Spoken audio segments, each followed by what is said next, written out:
오늘 함께 우리가 나누는 것은 매 순간 성령님께 내어드리십시오라는 그런 제목으로 함께 우리가 주님과 교통하고 주님으로부터 듣고 아무도 믿을 수가 없습니다. 그래서 우리가 성령님만이 가장 정확하게 우리 인도하고 계시고 또 우리가 어디에 서야 될지 알게 하시고 하는 분이십니다.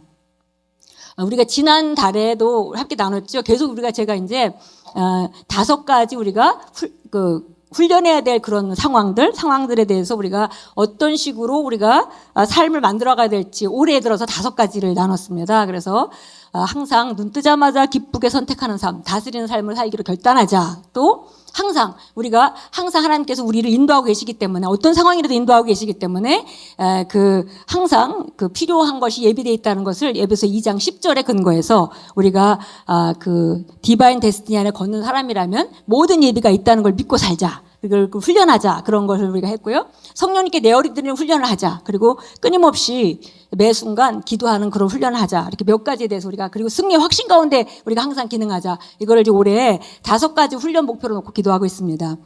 이런 훈련의 가장 본질은 사실은 성령님의 나타남이죠.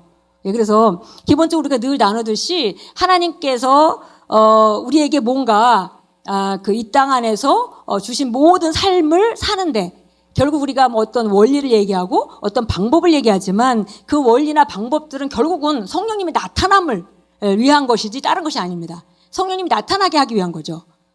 그래서 이게 사실은 기계같이 그런 어떤 원리가 아니기 때문에 원리가 이렇게 정확한 원리를 따르지 않는다고 해서 꼭 안 되는 것만도 또 아닙니다. 왜냐하면 하나님의 은혜라는 게 있어서 때로는 또 우리가 원리에 모자르게 갔음에도 불구하고 하나님의 역사가 있기도 하고요. 이제 그렇죠. 그래서 기본적으로 성령님의 나타남이 너무 중요하고 그리고 우리가 정말 해서는 안 되는 일 중에 하나가 우리가 예레미야서 2장 13절에서 얘기하는 것입니다. 너희가 2가지 악을 행했다. 근데 그거는 뭐냐면은 첫째 생수의 강인 나를 버린 것과 하나님으로부터 공급받는 것을 끊어버렸다는 거죠. 그리고 터진 웅덩이를 물을 가두지도 못할 터진 웅덩이를 너희가 지었다는 것이다.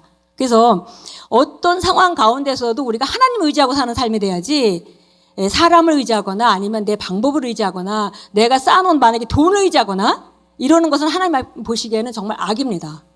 우리가 그래서 기본적으로 우리가 생수의 강에 연결되어 있고 예수님 말씀하신 것 같이 요한복음 15장 말씀과 같이 나는 포도나무고 너희는 가지다. 그러니까 그분으로부터 흘러나오는 모든 수액을 받고 항상 공급되어 있는 그런 연결된 사람이라면 그 사람은 좋을 때나 나쁠 때나 어려울 때나 언제나 항상 연결되어 있는 그런 공급을 받게 될 것입니다. 그런데 이렇게 터진 웅덩이를 의지하고 살아가는 사람은 사실 그 사람은 안전한 사람이 아닙니다. 그래서 우리가 기본적으로 생수의 강 그분 성령으로부터 공급받는 공급 안에 늘 연결되어 있어야 되겠다. 그런 얘기를 우리가 전에도 나눴었습니다. 그래서 우리가 에스겔서 47장 말씀을 했죠. 성전 문으로부터 물이 흘러나와서 그 물이 흐르는 곳마다 모든 그 채소가 열매를 맺고 그리고 그 물이 흐르는 곳마다 그러니까 하나님의 성령의 흐름과 역사가 있는 곳에 하나님이 놀라운 삶을 약속하고 있고 그다음에 열매 맺고 그다음에 생산적인 삶을 살 수 있다고 말씀하고 있습니다. 그래서 우리가 하나님의 말씀도 알고 새로운 피조물이 어떻게 접근하는지도 알고 배웠지만 결국은 그 모든 것 가운데 역사하시는 성령님과의 교통함 그것이 가장 우리 삶의 중요한 부분이 되겠습니다. 그래서 오늘 우리가 내용은 매 순간 성령님께 내어드리십시오. 성령님이 살아계시는 그분에게 연결되어서 터진 웅덩이가 아니라 생수의 강에 연결되어서 늘 공급받는 어느 때나 마찬가지고요. 그래서 우리가 사실은 아이들을 밖에 내보내도 마찬가지죠. 우리가 집안에 있는 동안 우리가 보호할 수 있지만 그러나 일단 밖으로 내보내면 그다음에 이제 걔가 본인이 하나님으로부터 연결되어서 공급받는 그런 삶을 살아야지. 그렇지 않고 세상에 우리가 내보내는 것만큼 그렇게 위험한 일은 없을 겁니다. 그래서 항상 주님께 연결되어 있다면 어디 가도 문제가 없고 무슨 일이 있어도 문제가 없는 것이고 주님께 연결이 안 돼 있다면 아무 문제가 없는 것 같아 보여도 사실은 문제인 거죠. 그래서 오늘 우리가 나누는 내용은 매 순간 성령님께 내어드리십시오. 하나님은 우리가 열매 맺고 생산적인 삶을 살도록 기대하시고 또 그렇게 이미 만들어 주셨습니다. 우리가 이 구원을 생각할 때마다 구원을 예전에 제가 처음 예수 믿을 때는 그냥 구원 받았다. 하면은 마치 죽고 나서 천국을 보장받은 것이고, 그 다음에 이 땅에 살면서 문제가 있을 때 어떤 도움을 받고 구출받는 그런 것을 보장받은 삶이라고 생각했습니다. 그런데 시간이 지나고 우리가 하나님 말씀 안에서 계시가 높아질수록 이 구원이 얼마나 놀라운 것인지, 하나님께서 예수님을 이 땅에 보내셨다는 것이 무엇을 의미하는지, 정말 하나님답게 완벽하신 우리에게 예비를 하셨구나, 완벽한 예비를 하셨구나 하는 그런 생각을 하게 됐습니다. 그래서 점점 정말 이 구원이 대단하다. 이 구원이라는 것이 정말 예수님이 있다면 모든 것이 있는 것이구나, 모든 것을 보장받은 것이구나. 예, 우리가 알지 못하고 인식하지 못해서 누리지 못하는 것뿐이지, 실제적으로 하나님 입장에서는 완벽한 삶을 그리스도 예수 안에서 우리에게 예비하셨습니다. 그래서 기본적으로 우리가 열매 맺고 생산적인 삶을 사는 것이 하나님 뜻이고 원하는 바 있는데, 무엇이 우리를 열매 맺고 생산적이게 만드는가 성경은 아주 분명하게 말하고 있습니다. 그래서 형통하는 삶 이렇게 말할 때, 형통이라고 말하면 우리가 모든 일에 어떤 한 분야가 아니고요, 탁월하고 그 다음에 잘하는 것을 우리가 형통이라고 말합니다. 한 분야가 아니라 여러 분야에, 모든 분야에 탁월하게 기능하고 그 다음에 모든 것을 잘하는 것, 그것이 이제 형통인데요. 이사야서 우리 32장 14절 15절 같이 읽겠습니다. 궁들이 버려지고 성읍의 무리들이 내버려지며 보루와 망대들이 영원한 토굴들이 되어 들나귀의 즐거워하는 곳과 양떼들의 초장이 되리니 그 영을 위로부터 우리에게 부어주실 때까지라. 광야는 비옥한 들이 될 것이요 비옥한 들은 살림으로 여겨지리라. 예, 우리가 잘 아는 성경 구절입니다. 그러니까 14절에 보니까 지금 이 땅이 너무 황폐되어 있는 그런 상태죠. 궁들은 버려지고, 궁들이 버렸다는 얘기는 벌써 왕이 다 잡혀갔다는 얘기예요. 그죠? 그리고 성읍의 무리들이 버려지고, 이제 이 사람들은 이제 다 흩어지고, 그 다음에 보루와 망대들이 영원한 토굴들이 되어서, 이제 뭐 그 망대에서 사람이 지키고 뭐 이런 것들은 뭐 옛날 얘기라는 거죠. 그래서 이미 이제 영원한 토굴이 되어버리고, 들나귀들이 즐거워하는 곳과 양떼들의 초장이 되리니, 그래서 막 이제 야생 동물들이 왔다 갔다 하고 뭐 이렇게 그냥 관리되지 않는 그런 상태를 말합니다. 근데 이런 상태가 언제까지 지속되냐면 그 영을 위로부터 우리에게 부어주실 때까지만.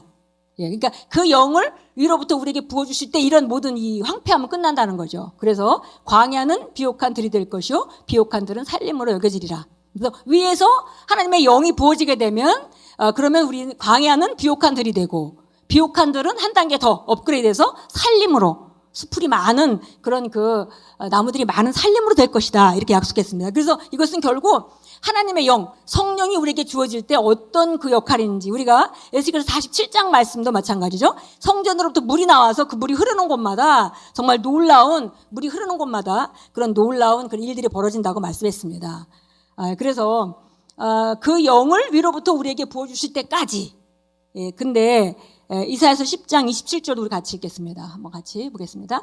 그날에 그의 짐이 내 어깨에서 제해지고 그의 멍에가 내 목에서 제해질 것이요 그 멍에는 기름 부음으로 인해 부러지리라. 예, 그래서 그날에가 바로 어떤 날이냐면 바로 성령님이 오시는 날이죠. 그날에 그의 짐이 내 어깨에서, 이건 구원이 이루어지는 날을 말하는 거죠. 내 어깨에서 제해지고 그의 멍에가 내 목에서 제해질 것이요 그 멍에는 기름 부음으로 인해 부러지리라. 그래서 멍에가 꺾인다고 했습니다.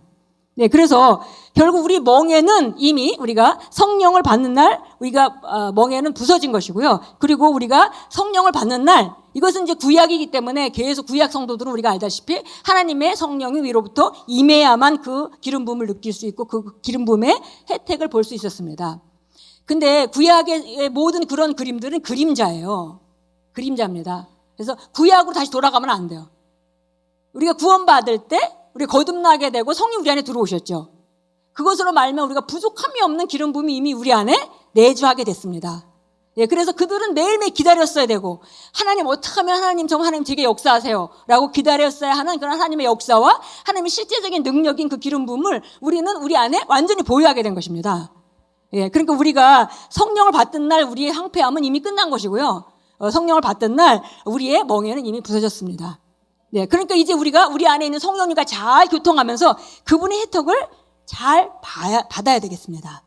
예, 만약에 이런 모든 것이 이루어졌음에도 불구하고 그 혜택을 받지 못한다면 마치 없는 사람 같이 살 수밖에 없잖아요. 그래서 하나님께서 우리에게 성령을 보내주신 것은 마치 하나님께서 예수님께 정말 온전한 하나님의 성령을 보내주심으로 말미암아 그분이 성령으로 말미암아 기능했던 것과 마찬가지로 우리에게도 동일한 성령님을 우리에게 부어주셨습니다. 그래서 기본적으로 성경을 보니까 구약에서 이런 흐름에서도 보니까 결국 성공적인 삶은 뭐랑 관계 있냐면 성령님과의 교통에 있습니다. 예, 그래서 성공적인 그 삶이라는 것은 성령님과 연결되어 있는 것, 성령님과 계속 우리가 이미 연결되어 있어요. 근데 교통하면서 그분으로부터 들을 수 있고 인도받을 수 있어야 된다는 거죠. 예, 항상 세상에 많은 흐름이 있습니다. 그래서 예전에 뭐 그러잖아요. 우리가 뭐 여러 가지 이제 밖의 상황들이 변하면요, 교회에도 상황들이 똑같이 그런 문화가 들어옵니다.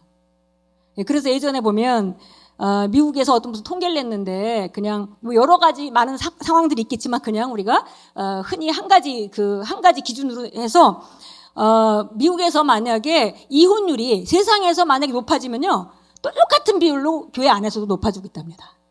그거는 뭐냐면 교회가 세상과 다르지 않다는 거죠. 예, 교회가 세상과 다르지 않다는 얘기는 그러면 하나님께서 우리에게 주신 그 근원, 예, 생수의 근원, 그분을 잘 활용하지 못하고 있다는 증거를 나타내는 거죠. 예, 세상엔 그렇다 하더라도 이 교회 안에서는 우리가 하나님 말씀 안에서 성령으로 말미암아 그 힘입어서 기능을 해야 되는데 여기서 그걸 잘 못하게 되면 세상에 있거나 여기 있거나 다를 바가 없다는 거예요. 그래서 세상이 막 어떻게 흘러가면 교회 안도 그렇게 흘러가게 돼 있어요. 단지 한 그 경우만 빼고 하나님 말씀으로부터 성령으로 말씀으로 훈련되고 성령으로 잘 연결돼서 성령께서 하시는 말을 잘 듣고 성령과 교통하면서 계속 변화돼 갈 때만 빼놓고, 예, 그래서 그 성공적인 그 그리스도인의 삶의 기준을 봐도 어디 있냐면 성령님과 얼마만큼 교통할 수 있는가, 성령님과 얼마만큼 그 연결되어 있는가, 그것입니다. 우리가 잘 아는, 우리가 매일매일 우리가 끝나거나 예배 끝나고 나서 우리가 축도하잖아요. 축도할 때 고린도후서 13장 14절 같이 읽겠습니다.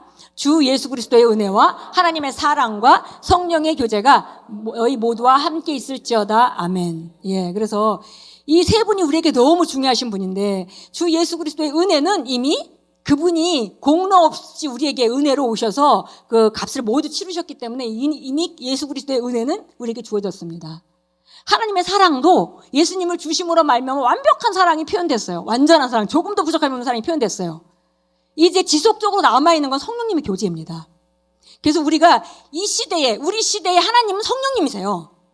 예, 하나님은 하늘에 계시죠. 예수님도 하늘에 계시죠. 부활하셔서 하늘로 올라가셨습니다. 이 땅에 우리랑 연결하시는 분은 성령님이세요. 그래서 우리가 이 교회 시대에 하나님과 우리가 교통한다 그러면 그건 모두 다 성령님과의 교통을 말합니다. 그러니까 우리가 분명해야 돼요. 우리가 기도할 때도 성령님의 도움을 받는 것이고 내가 대화할 때도 그 대상이 우리가 예수님이라고 부를 수 있죠. 왜냐하면 성령님의 이름이 예수님이니까. 내 이름으로 오실 성령 이렇게 표현하셨거든요. 사실 성령이라는 말은 거룩한 영이라는 뜻입니다. 홀리 스피릿, 거룩한 영. 따로 이름이 있으신 게 아니에요. 근데 예수님 뭐라고 얘기하셨냐면 내 이름으로 오실 성령이라고 말씀하셨어요. 그러니까 성령님의 이름도 사실 예수님이라고 불러도 틀리진 않는 거죠. 그래서 우리가 예수님하고 기도하고 우리가 대화하지만 사실은 우리가 직접 만나는 하나님은 성령님이십니다. 성령님을 통하지 않고는 아버지랑 연결될 수가 없고 성령님을 통하지 않고는 예수님과 연결될 수가 없어요.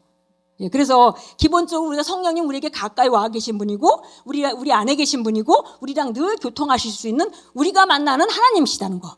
예, 그걸 우리가 잘 아시지만 다시 한번 인지해야 되겠습니다. 그래서 communication of the Holy Spirit, 그러니까 교제, 주님과의 교제.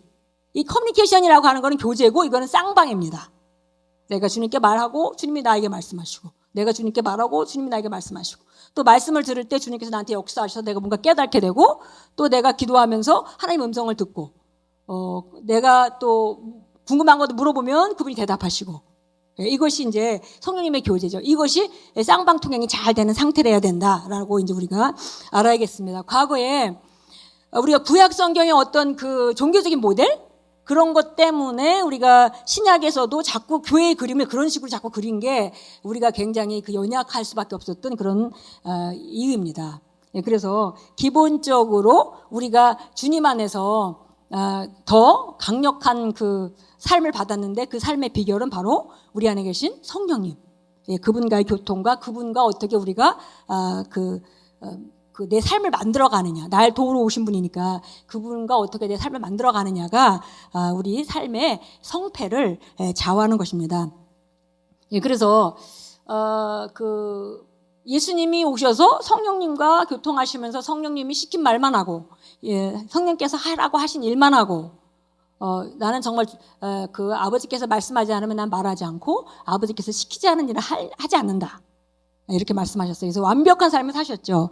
근데 그 성령님이 우리 안에 오셔서 우리에게도 그리스도의 장성한 분량이 자랄 때까지 우리가 그렇게 성장하고 자라가기를 원하시는 것이 하나님의 뜻이십니다. 그래서 기본적으로 우리가 기독교 그러면 예전에는 뭐 우리가 어떤 하나님이 계시고 약간 종교적인 그런 다른 종교와 비슷하게 접근하는 그런 그림을 많이 그릴 수 있었겠지만 구약식의 접근을 가질 수 있었겠지만 이제 신약에 예수님이 오신 이후에 우리 삶에는 놀라운 것은 바로 그분이 우리 안에 와서 우리 삶을 같이 사신다는 거. 그러니까 우리 안에 계신 그리스도, 그것이 우리 기독교의 본질입니다. 그분과 동행하는 삶. 이것이 본질이에요. 그래서 기본적으로 우리가 어떻게든 성령님께 더 많이 붙어 있어야 되겠다. 그분을 인식하고 그분에 내어드리고 그분으로부터 듣고 그분으로부터 깨닫게 되고, 그러니까 하나님 말씀이 깨달아지는 것도 성령님이 하시는 거죠. 제가 처음에 예술 믿었는데요. 예술 믿기로 작정을 했습니다. 근데 제가 원래 이제 스타일이 이렇게 딱 만져보고 경험해보지 않고는 절대 안 받아들이는 제가 쉽게 이렇게 남의 얘기를 듣고 그냥 이렇게 받아들이는 스타일이 못 돼요. 그래서 제가 이제 목사님 예수님을 믿는데 저는 뭐 이렇게 믿어지지 않아서 신적인 존재조차 믿지 않는 그런 시절이 있었습니다. 그래서 목사님한테 제가 이제 여쭤봤어요. 근데 당신은 어떻게 그렇게 예수를 믿게 됐냐고. 19살 때 동생 따라서 교회 갔는데 그냥 믿어지더라는 거예요. 그래서 난 너무 그게 신기한 거죠. 어떻게 그렇게 믿어져요? 그렇게 어쩌면 이렇게 말 같지도 않은 그런 얘기가. 그리고 어떻게 이렇게 믿어져요? 이게 이제, 그런 생각을 했습니다. 그래서 이제, 저는 이제 안 믿기로 작정을 하고, 언젠가 제가 필요하면 믿겠다 생각을 하고, 이제, 일단은 이제 제가 물러섰습니다. 그리고 이제 인생을 살다가, 인생의 한계가 왔습니다. 정말 인생이 허무해지고, 원하는 거 다 가져도 이게 만족이 없구나. 그래서 이제, 죽음을 생각하게 되고, 죽어야 되겠다 이런 정도는 아니지만, 그냥 살 의미가 없는 거예요. 그냥 자포자기 비슷하게. 제가 새벽까지 내일 출근해야 되는데 새벽까지 잠을 못 잔 적이 많아요. 그렇게 살면서 정말 이 삶이 재미가 없더라고요. 그래서 이제 마지막에 진짜 뭐 일찍 죽는 것도 억울할 건 없겠다. 이런 생각이 들면서 이제 마지막으로 생각한 것이 근데 죽고 나서 어떻게 되는 거지? 이런 생각이 들면서 정말 하나님은 계시는가? 죽고 나서 사후세계는 존재하는가? 뭐 이런 생각을 이제 하게 됐습니다. 그러다가 이제 남편이 사우디에서 돌아와가지고 미국으로 유학을 가서 제가 이제 교회를 따라 나가기 시작했어요. 그래서 일단은 교회에서 가르치는 성경 공부도 하고, 제가, 따라가 다니면서 예배도 드리고, 그래서 예수님을 영접해야 된대요. 그래서 제가 머리로는 다 알죠. 그래서 예수님 영접했습니다. 그래서 예수님도 영접했는데, 하나도 전 달라진 게 없는 거예요. 머리로는 다 알겠어요. 예수님을 영접하면 너가 하늘나라에 이제 내가 하늘 백성이 된 거고 성령님이 네 안에 들어왔고. 근데 저는 달라진 게 하나도 없는데요. 믿어지는 것도 아니고 성령님 들어왔다는데 전혀 달라진 것도 아니고. 그렇게 그러다가 제가 이제 어느 순간에 성령을 받게 됐습니다. 그런 상태에서. 그래서 성경 공부를 했으니까, 성경을 배웠으니까 방언이 뭐고 다 알겠는 거예요. 그래서 이제 목사님이 제가 이게 성령 체험 같은 걸 좀 하니까 목사님은 그 당시에 굉장히 방언을 하고 싶었는데 제가 좀 빨리 가는 것 같으니까 너라도 빨리 방언을 좀 받아봐라. 이제 대리만족을 하시려고 하는지 저한테 너라도 좀 빨리 방언, 아무래도 네가 나보다 빠를 것 같다 이러면서 방언을 좀 받으라는 거예요. 근데 저는 이렇게 얘기했습니다. 방언이 내 안에 계신 성령으로 도움을 받아서 내 영이 하나님께 하는 기도라는데 성경이 말하는 대로. 근데 나는 내 안에 성령님이 계신지도 모르겠어요. 제가 이제 이런 얘기를 했습니다. 근데 어느 순간에 이제 제가 성령님을 경험하게 되고 이 말씀이 깨달아지기 시작하는데요. 정말 제가 9일 만에 성경을 다 읽었습니다. 근데 읽었어도 그냥 읽은 게 아니고요. 그렇게 감동이 되는 거예요. 맞아. 바로 이런 거야. 그냥 성령이란 말이 신약 성경에 너무 많이 나오더라고요. 생각보다. 근데 그럴 때마다 맞아 그런 거야. 막 깨달아지는 거죠. 그래서 정말 성령님의 개입이 하나님 말씀도 성령이 개입하시면 그 말씀이 막 살아나서 내게 눈을 밝혀주고 그 내가 이해하지 못하던 그 이해의 눈이 밝혀지고 이런 일들이 막 일어나는 거죠. 그래서 우리 그리스도인의 삶에서 이 성령의 역사는 모든 분야에 우리가 성령님과 관계없이 우리가 신앙생활에서 할 수 있는 아무것도 없습니다. 사실은 기도도 성령의 도움을 받지 않으면 내 멋대로 기도하겠죠. 그리고 성경을 읽어도 그 성령의 도움을 받지 않으면 내 멋대로 이해하겠죠. 내가 머리로 이해하는 것만큼. 내 수준에서. 말씀을 들어도 300명이 들으면 300명이 다 자기 수준으로 이해를 하겠죠. 그래서 성령님의 역사는 우리 그리스도인의 발걸음마다 하는 모든 일 가운데 역사하고 계시다는 것을 우리가 알고 인식하고 좀 더 내어드린다면은 우리 삶은 아주 달라질 것입니다. 그래서 우리가 투웨이가 돼야 된다는 거. 내가 말씀을 읽었는데 말씀을 읽은 건 난데 이 말씀을 비춰가지고 깨닫게 하는 건 성령님이시죠. 예배에 온 건 난데 말씀을 전하시는 목사님 통해서 선포되는 말씀이 내게 막 다른 쪽으로 비춰지고 성령이 감동을 시키는 것은 성령님의 역사죠. 그래서 이런 모든 것들이 우리가 그리스도인의 삶에는 성령님의 교통하심이 사실은 모든 것이라는 거. 이게 얼마만큼 원활하게 잘 되느냐. 제 아이들도 이런 생각이 들어요. 그래서 제가 이제 우리 정사 전사하고도 그런 얘기를 했는데 아이들이 교회에 와서 성령님의 살아역심을 경험한 사람은 성령님이 역사하실 때 그 맑은 그 기쁨, 아주 깨끗하고 맑은 기쁨, 그거를 경험해 본 사람은 혹시 이 다음에 대학 가고 뭐 가서 약간 유혹을 받아서 약간 세상도 좀 간다 하더라도 금방 돌이킬 겁니다. 왜냐하면 세상에 주님의 임재 속에서 누리는 것 같은 기쁨과 만족은 없거든요. 그거를 만족해보지 못한 사람은 경험이 없기 때문에 다른 말초신경을 자극하는 것들이 재미있게 느껴질지 몰라요. 근데 성령 안에서, 영 안에서 느껴진 그런 아름다움을 경험해 본 사람은 절대 다른 것들이 행복하지 못하다는 걸 결국 알게 됩니다. 그래서 어떻게든 뭐 우리가 말씀으로 아이들을 많이 세우고 그거 굉장히 중요한데 어떻게든 하나님의 임재를 경험하고 그런 기회들을 반드시 우리가 이제 대중사역을 할 때 아이들이 수련회 한다든지 1박 2일 한다든지 이럴 때는 정말 그런 것들을 경험하게 하는 것이 너무 중요하다. 그런 얘기를 이제 같이 나누곤 했습니다. 성령님은 누구신가? 우리 하나님이시죠. 그래서 사람들이 어쩐지 세 분이 우리가 삼위일체 뭐 이런 말씀을 하는데 사실은 그 세 분은 태초부터 같이 계시는 분입니다. 그래서 우리가 그 창세기 1장에 가면 태초에 말씀이 계시라 이러고 이제 혼돈 가운데 하나님의 신이 운행하셨다. 그래서 그러고 나서 하나님께서 빛이 있으라 말하시니까 그 말은 로고스잖아요. 그래서 하나님과 성령님과 예수님이 다 등장을 하죠. 창세기 1장에서. 근데 가장 먼저 등장하시는 분이 사실은 성령님이십니다. 그래서 성령님은 그 하나님이신데요. 그분은 인격체설이라는 거예요. 펄슨이라는 겁니다. 성령님이 무슨 우리가 기름 부음을 말하기 때문에 어떤 능력이나 혹은 뭐 다른 게 아니라는 거죠. 그분은 인격체십니다. 펄슨이세요.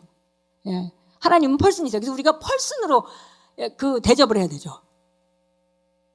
하나님의 임재가 느껴진다고 해서 뭐 찌릿찌릿하고 뭐 혹은 뭐 사람마다 느끼는 게 다르잖아요. 어떤 사람은 뭐 뜨겁게 느껴지고 말씀을 들을 때 치약같이 시원해지기도 하고 다 사람마다 다르게 느껴지는데 그렇다고 해서 그런 느낌이 온다고 해서 그 느낌이 성령님이 아니잖아요. 느낌은 그 성령님이 그곳에 임재하고 있는 것에 대한 나타남일 뿐이고 실제적으로 우리가 성령님을 생각할 때 그분은 펄슨이십니다. 인격체세요. 인격체의 특징은 뭐냐면 환영하는 곳에 많이 나타나고 거부하는 것에 안 나타나죠. 그래서 교회마다 성령님이 나타남이 차이가 있다면 그것은 다른 문제가 아니라 한 사람 한 사람의 회중이 성령에 대해서 얼마나 갈망을 가지고 있고 그분을 환영하고 있느냐에 따라 정해지는 거예요.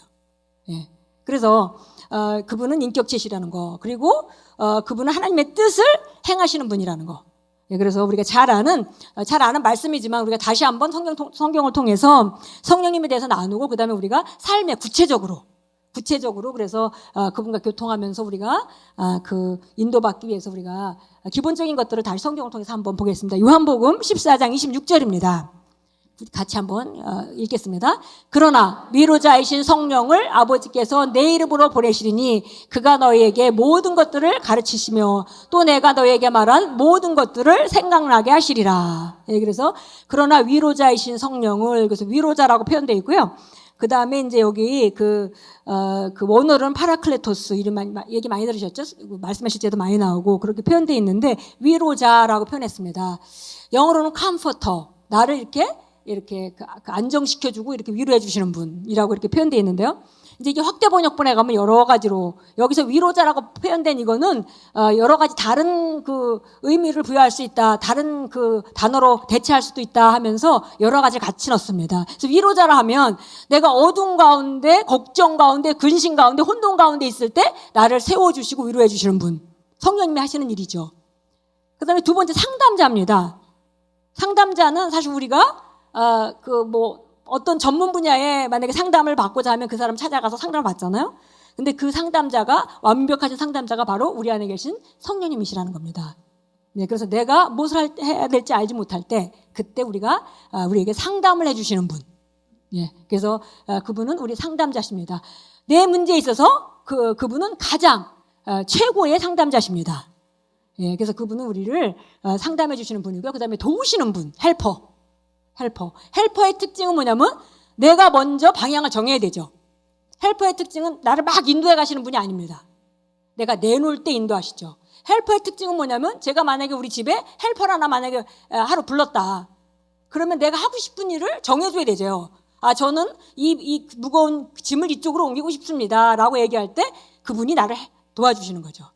그래서 하나님 말씀을 따라서 내가 가고자 하는 곳에 방향을 정했을 때 그분이 내 능력으로는 안 되는데 그분이 나를 도와주셔서 그 일을 할 수 있게 해주는 분, 돕는 분입니다. 그 다음에 중보자.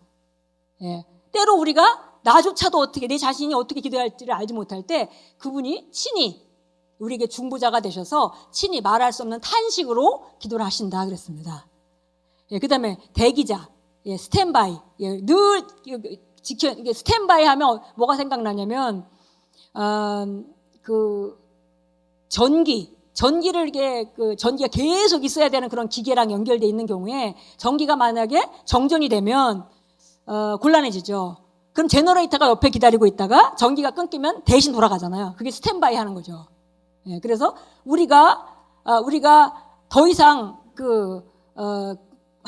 활동성이 없어지거나 아니면은 갈 길을 알지 못할 때 딱 즉시 나서서 대신 움직이시는 분, 대기자가 됩니다. 그 다음에 힘주시는 자. 예, 우리에게 정말 연약할 때 힘주시는 분입니다. 그래서, 사도 바울도 그런 표현을 썼죠. 내가 연약할 때 오히려 더 강해짐이라. 그 이유는 뭐냐면 내가 물러설 때 그분이 역사하시기 때문에. 그래서 자, 고린도후서 12장 11절 같이 읽겠습니다.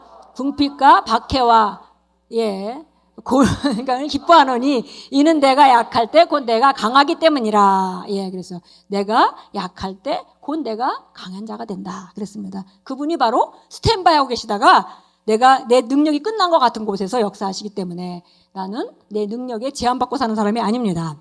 예. 그래서 이제 성령님이 계신데 성령님이 이런 일을 하시는 거죠. 우리 삶 가운데서 늘. 그런 일을 하고 계시는데 결국은 그분이 역사하실 때 나타남이 있는데 그걸 갖다 우리가 성령님의 기름 부음이라고 표현합니다.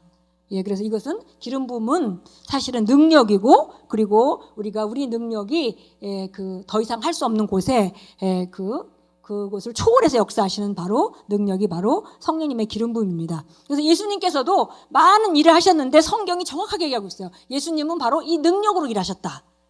예.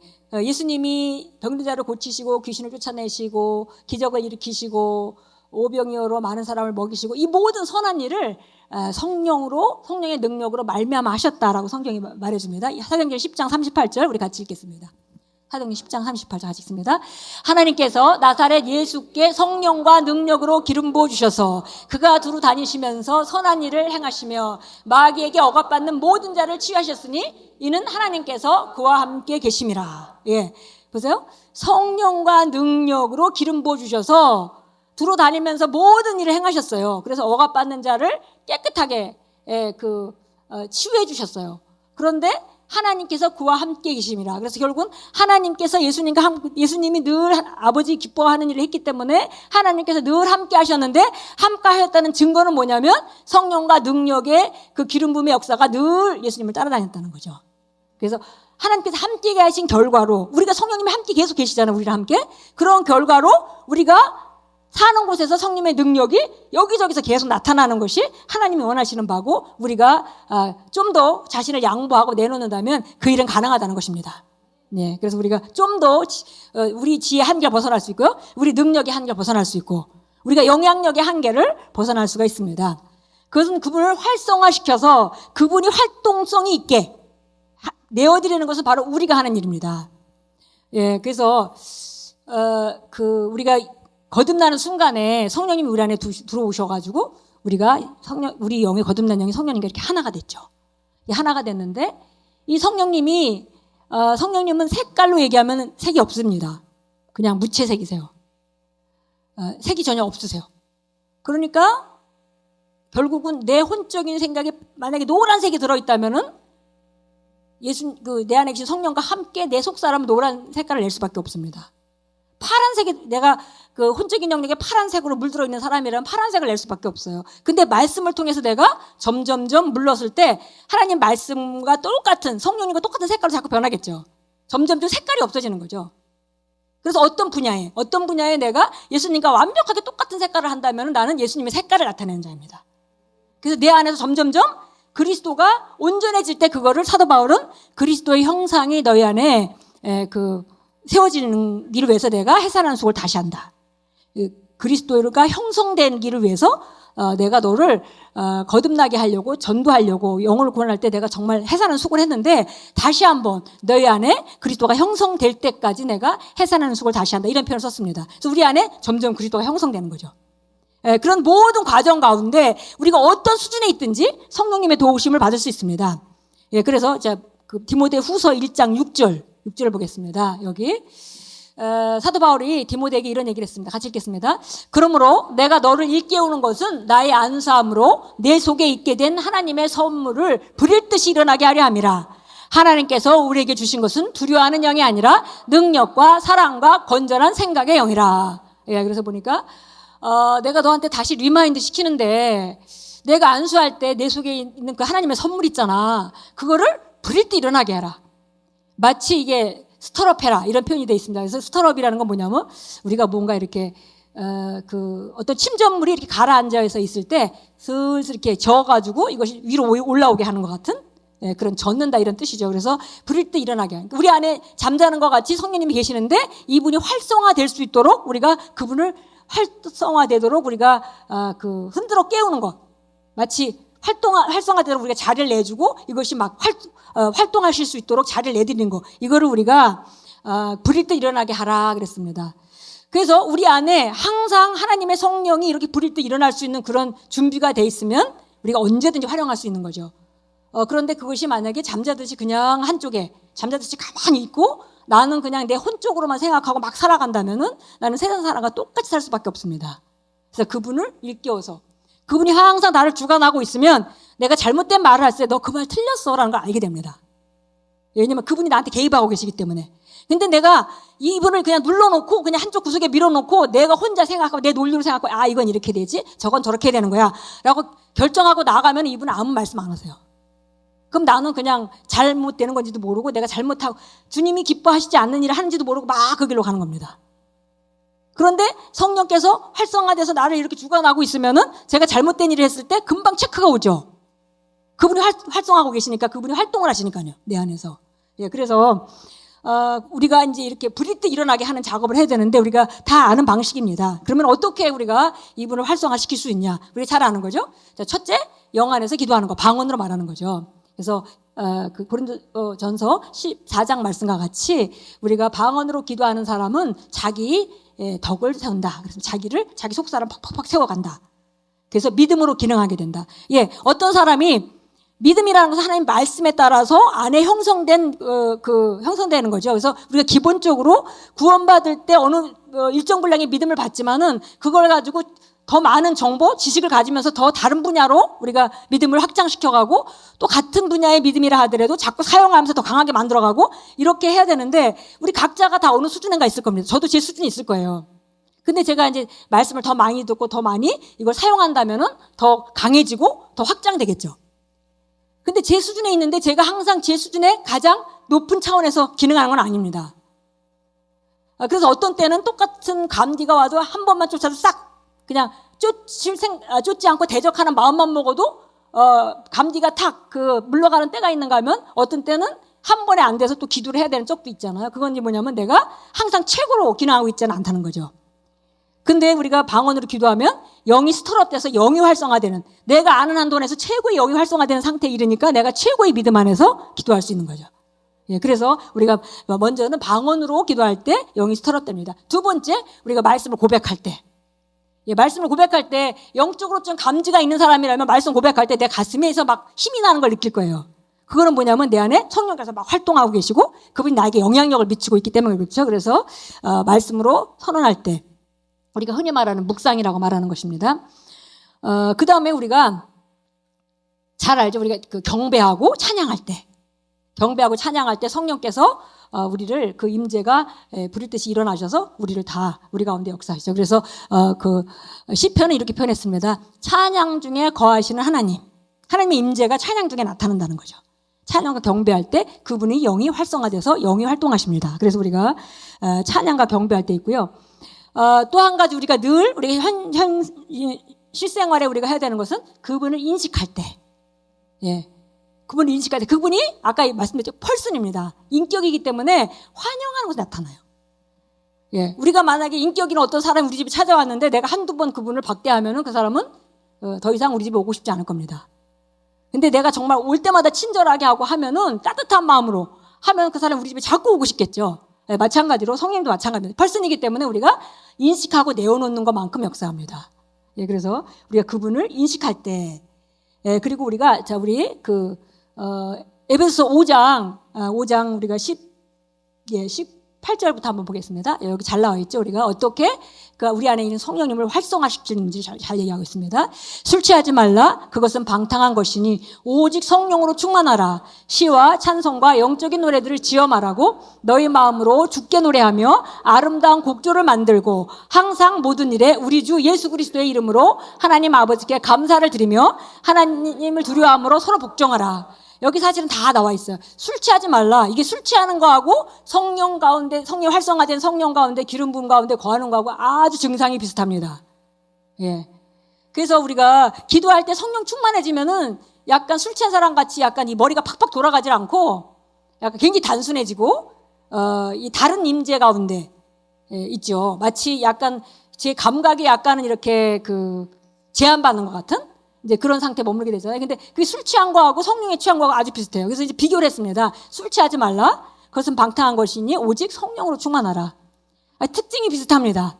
술 취하면 우리 언젠가 데이브 로버슨 목사님이 그분은 진짜 이 강단 하나만 올라오시면 성령으로 취해가지고 얼굴이 보여게 진짜. 원래 이제 백인들이 얼굴이 하얗잖아요. 그래야지 뻘개지면 금방 표시가 나잖아요. 근데 항상 진짜 뭐 한 잔 한 거 뭐냐 여기 오면은 벌건데 그 벌겋기만 한 게 아니라 해롱해롱 하세요.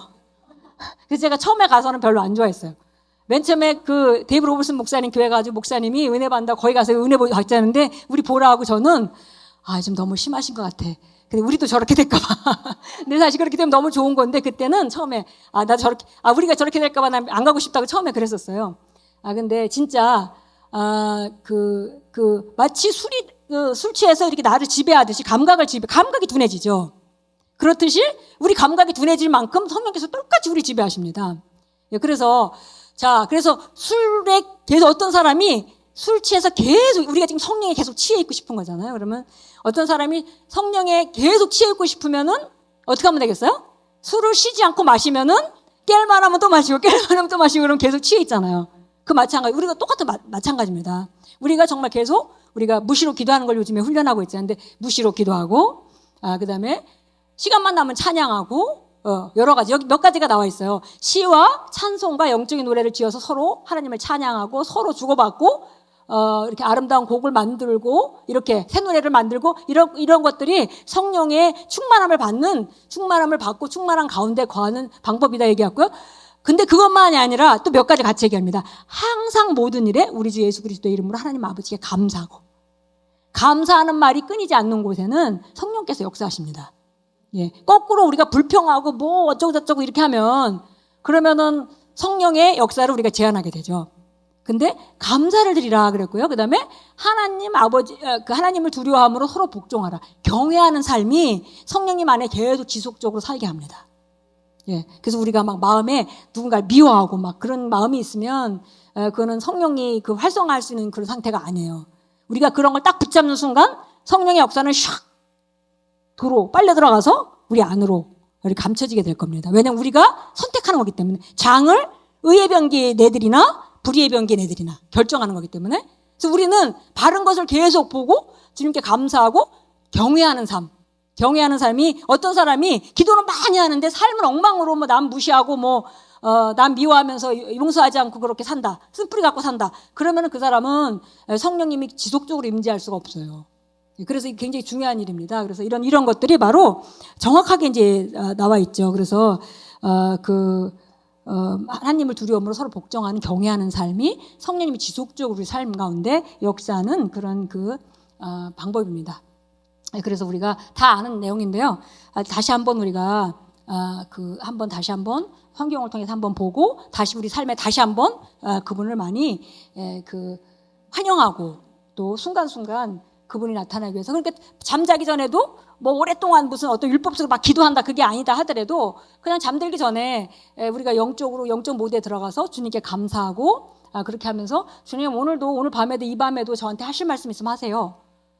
이렇게 하시면 아마 주님께서 새벽에 나의 비전으로 말씀도 하실 거고 그림도 보여주실 수 있고 이렇게 얼마든지 이렇게 우리가 주님을 삶 가운데 늘상 가장 가까운 친구같이 누구보다도 가까이 있는 그런 친구같이 우리가 되도록 그것이 하나님께서 예수님을 우리에게 보내주셔서 성령을 받게 하신 그런 이유입니다.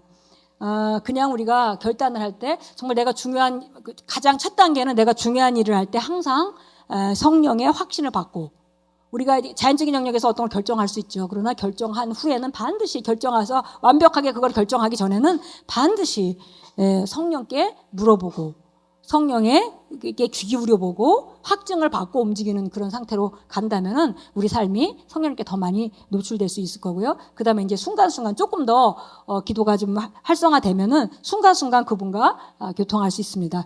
근데 희한한 건 뭐냐면 집중 기도를 계속 훈련하지 않은 사람이 무시 기도가 잘 안 돼요. 그래서 우리가 기도를 하는데 꼭 소리를 질러야만 되냐 뭐 이렇게 얘기하잖아요. 근데 경험적으로 보면 그건 아닌데요. 통성 기도로 그렇게 기도를 훈련하지 않은 사람이 묵상 기도가 안 됩니다, 잘.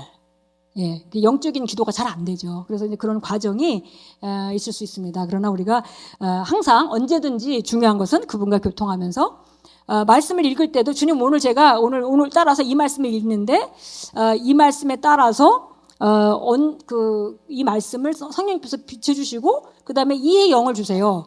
우리가 예수님이 이제 요한복음 20장에 나타나서 훅 부시면서 성령을 받으라 이렇게 말씀하시잖아요. 그리고 엠마오 가는 제자들에게도 축사하실 때 음식 가지고 기도해 주실 때 눈이 뜨이잖아요. 그게 성령의 역사입니다. 성령이 우리 영적 이해를 열어줘요. 영적 이해를 열어주죠. 그러니까 말씀도 내가 그냥 혼자 읽는다고 되는 게 아니라 영적 이해를 열어주면 이 말씀이 다른 식으로 우리에게 성령으로 말미암아 우리가 영적으로 이해될 수 있는 것이고요.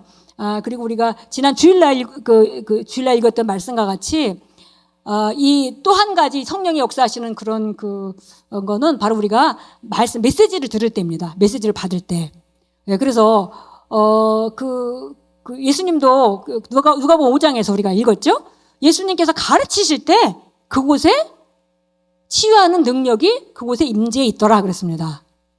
그러니까는 지금 치유하는 능력은 성령의 임재잖아요. 성령 나타나심이죠. 성령 나타나심이 말씀을 가르쳤는데, 그러니까 메시지가 선포될 때 바로 그곳에 하나님의 성령의 역사가 있다는 거죠.